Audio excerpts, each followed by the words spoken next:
Dajjal itu akan datang nanti dari satu tempat antara Syam dan Irak.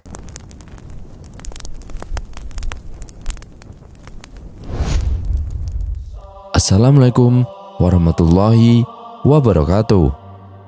Dari Abi Umamah Al-Bahili, beliau berkata, Rasulullah SAW telah berkhutbah di hadapan kami. Dalam khutbahnya itu, baginda banyak menyentuh masalah Dajjal. Baginda telah bersabda, sesungguhnya tidak ada fitnah atau kerusakan di muka bumi yang paling hebat selain daripada fitnah yang dibawa oleh Dajjal. Setiap nabi yang diutus oleh Allah Subhanahu wa Ta'ala, adakah mengingatkan kaumnya tentang Dajjal? Aku adalah nabi yang terakhir, sedangkan kamu adalah umat yang terakhir. Dajjal itu tidak mustahil datang pada generasi atau angkatan kamu. Seandainya dia datang, sedangkan aku masih ada di tengah-tengah kamu, maka aku adalah sebagai pembela bagi setiap mukmin. Kalau dia datang sesudah kematianku, maka setiap orang menjaga dirinya. Dan sebenarnya Allah Subhanahu wa Ta'ala akan menjaga orang-orang mukmin. Dajjal itu akan datang nanti dari satu tempat antara Syam dan Irak dan mempengaruhi manusia dengan begitu cepat sekali. Wahai hamba Allah, wahai manusia, tetaplah kamu di sini. Akan saya terangkan kepada kamu ciri-ciri Dajjal yang belum diterangkan oleh nabi-nabi sebelumku kepada umatnya. Pada mulanya, nanti Dajjal itu mengaku dirinya sebagai nabi. Ingatlah, tidak ada lagi nabi sesudah aku. Setelah itu, nanti dia mengaku sebagai Tuhan. Ingatlah bahwa Tuhan yang benar tidak mungkin kamu lihat sebelum kamu mati. Dajjal itu cacat matanya, sedangkan Allah Subhanahu wa Ta'ala tidak cacat, bahkan tidak sama dengan baharu. Dan juga di antara dua mata Dajjal itu tertulis kafir, yang dapat dibaca oleh setiap mukmin yang pandai membaca atau buta huruf. Di antara fitnah Dajjal itu, juga dia membawa surga dan neraka. Nerakanya itu sebenarnya surganya, sedangkan surganya itu neraka, yakni panas. Sesiapa di antara kamu yang disiksanya dengan nerakanya, hendaklah dia meminta pertolongan kepada Allah, dan hendaklah dia membaca pangkal surat Al-Kahfi. Maka nerakanya itu akan sejuk, sebagaimana api yang membakar Nabi Ibrahim itu menjadi sejuk. Di antara tipu dayanya itu, juga dia berkata kepada orang Arab, seandainya aku sanggup menghidupkan ayah atau ibumu yang sudah lama meninggal dunia itu, apakah engkau mengaku aku sebagai Tuhanmu? Orang Arab itu akan berkata, tentu. Maka syaitan pun datang menyamar seperti ayah atau ibunya. Rupanya sama, sifat-sifatnya sama, dan suaranya pun sama. Ibu bapaknya berkata kepadanya, wahai anakku, ikutilah dia, sesungguhnya dia adalah Tuhanmu. Di antara tipu dayanya, juga dia tipu seseorang, yakni dia bunuh dan dia belah menjadi dua. Setelah itu, dia katakan kepada orang ramai, lihatlah apa yang akan kulakukan terhadap hambaku ini. Sekarang akan kuhidupkan dia seperti semula. Dengan izin Allah Subhanahu wa Ta'ala, orang mati tadi hidup semula. Kemudian laknatullah itu bertanya, siapa Tuhanmu? Orang yang dia bunuh itu yang kebetulan orang beriman menjawab, Tuhanku adalah Allah, sedangkan engkau adalah musuh Allah. Orang itu berarti lulus dalam ujian Allah, dan dia termasuk orang yang paling tinggi derajatnya di surga. Kata Rasulullah SAW, di antara tipu dayanya, juga dia suruh langit supaya menurunkan hujan. Tiba-tiba hujan pun turun. Dia suruh bumi supaya mengeluarkan tumbuh-tumbuhannya. Tiba-tiba tumbuh-tumbuhannya tumbuh, dan termasuk ujian yang paling berat bagi manusia. Dajjal itu datang ke perkampungan orang-orang baik, dan mereka tidak mengakunya sebagai Tuhan. Maka disebabkan yang demikian itu, tanam-tanaman dan ternak mereka tidak menjadi. Dajjal itu datang ke tempat-tempat orang yang percaya kepadanya, dan penduduk kampung itu mengakunya sebagai Tuhan. Disebabkan yang demikian, hujan turun di tempat mereka, dan tanam-tanaman mereka pun menjadi. Tidak ada kampung atau daerah di dunia ini yang tidak didatangi Dajjal, kecuali Mekah dan Madinah. Kedua-dua kota itu tidak dapat ditembusi oleh Dajjal, karena dikawal oleh malaikat. Dia hanya berani menginjak pinggiran Mekah dan Madinah. Namun demikian, ketika Dajjal datang ke pegunungan di luar kota Madinah, kota Madinah bergoncang seperti gempa bumi. Ketika itu, orang-orang munafik kepanasan seperti cacing dan tidak tahan lagi tinggal di Madinah. Mereka keluar dan pergi bergabung dengan orang-orang yang sudah menjadi pengikut Dajjal. Inilah yang dikatakan hari pembersihan kota Madinah. Dalam hadis yang lain, di antara fitnah atau tipu daya yang dibawanya itu, Dajjal itu lalu di satu tempat yang kemudian mereka mendustakannya atau tidak beriman kepadanya. Maka disebabkan yang demikian itu, tanam-tanaman mereka tidak menjadi dan hujan pun tidak turun di daerah mereka. Kemudian dia lalu di satu tempat mengajak mereka supaya beriman kepadanya. Mereka pun beriman kepadanya. Maka disebabkan yang demikian itu, Dajjal menyuruh langit supaya menurunkan hujannya dan menyuruh bumi supaya menumbuhkan tumbuh-tumbuhannya. Maka mereka mudah mendapatkan air dan tanam-tanaman mereka subur.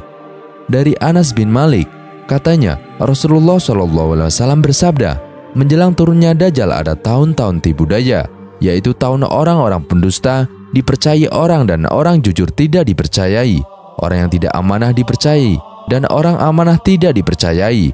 Dari Jabir bin Abdullah, Rasulullah SAW bersabda, bumi yang paling baik adalah Madinah. Pada waktu datangnya Dajjal nanti, ia dikawal oleh malaikat.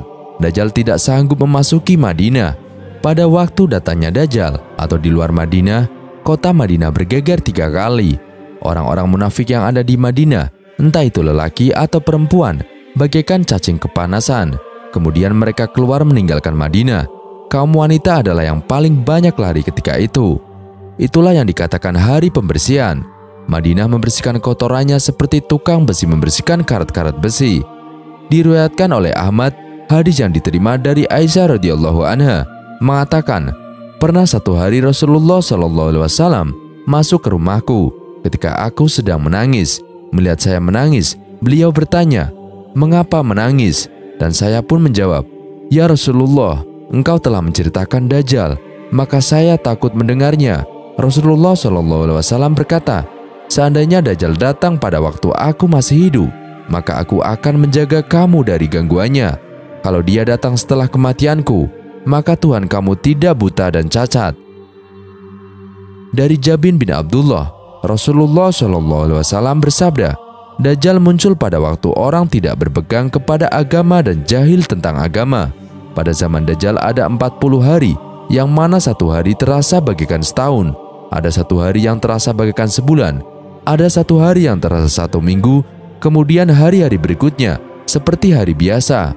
Ada yang bertanya, ya Rasulullah, tentang hari yang terasa 1 tahun itu, apakah boleh kami sholat 5 waktu juga? Rasulullah SAW menjawab, ukurlah berapa jarak sholat yang 5 waktu itu. Menurut riwayat Dajjal itu nanti akan berkata, akulah Tuhan sekalian alam, dan matahari ini berjalan dengan izinku. Apakah kamu bermaksud menahannya? Katanya, sambil ditahannya matahari itu, sehingga 1 hari lamanya menjadi 1 minggu atau 1 bulan. Setelah dia tunjukkan kehebatannya menahan matahari itu, dia berkata kepada manusia, sekarang apakah kamu ingin supaya matahari itu berjalan? Mereka semua menjawab, iya, kami ingin. Maka dia tunjukkan lagi kehebatannya dengan menjadikan 1 hari begitu cepat berjalan. Menurut riwayat Muslim, Rasulullah SAW bersabda, akan keluarlah Dajjal kepada umatku dan dia akan hidup di tengah-tengah mereka selama 40. Saya sendiri pun tidak pasti apakah 40 hari, 40 bulan, atau 40 tahun.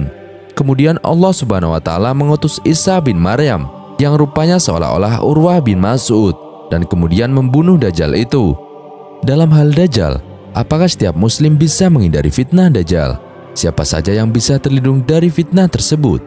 Anggota Fatwa Darul Iftah Mesir, Syekh Ahmad Mahmud, memaparkan akan banyak orang yang tertarik dengan fitnah Dajjal di hari akhir nanti. Orang-orang yang tertarik itu kemudian akan menjadi pengikut Dajjal. Mereka terperangkap dalam tipu daya Dajjal karena sejatinya di dalamnya ada banyak kesengsaraan. Di antara manusia, ada yang tergoda untuk masuk ke dalam fitnahnya. Sebagian lagi dilindungi Allah Subhanahu wa Ta'ala sampai Allah melenyapkan Dajjal. Kata Syekh Mahmud dilansir dari laman El-Balad. Karena itu, seorang muslim harus ingat tentang sabda Nabi Muhammad SAW tentang cara melindungi diri dari fitnah Dajjal. Nabi Muhammad SAW telah memberi tuntunan tentang doa memohon perlindungan dari fitnah Dajjal untuk diucapkan pada saat setelah tasyahud akhir atau dalam sholat, dan juga dalam zikir setelah sholat. Dalam hadis yang diriwayatkan dari Abu Hurairah radhiyallahu an, dikatakan, jika salah satu dari kalian tasyahud, maka mohonlah perlindungan kepada Allah Subhanahu wa Ta'ala dari 4 hal ini dan ucapkanlah, Allahumma inni a'udzubika min azabi jahannam wa min azabil qabri wa min fitnatil mahya wal mamati wa min syahri fitnatil masihid dajjal. Hadis riwayat Muslim, yang artinya, ya Allah, sesungguhnya kami berlindung kepadamu dari siksa jahanam, dari fitnah kubur, dari fitnah kehidupan dan kematian, dan dari fitnah Al-Masih Ad-Dajjal. Hadis riwayat Muslim. Semoga kisah ini menambah keimanan kita agar tidak mudah goyah. Dan jangan lupa tetap kita bersolawat kepada Nabi Muhammad SAW. Selalu berdoa kepada Allah Subhanahu wa Ta'ala agar senantiasa diberikan perlindungan dari segala fitnah Dajjal. Sekian dari kami, kurang lebihnya kami mohon maaf yang sebesar-besarnya. Wallahu a'lam bishawab. Wassalamualaikum warahmatullahi wabarakatuh.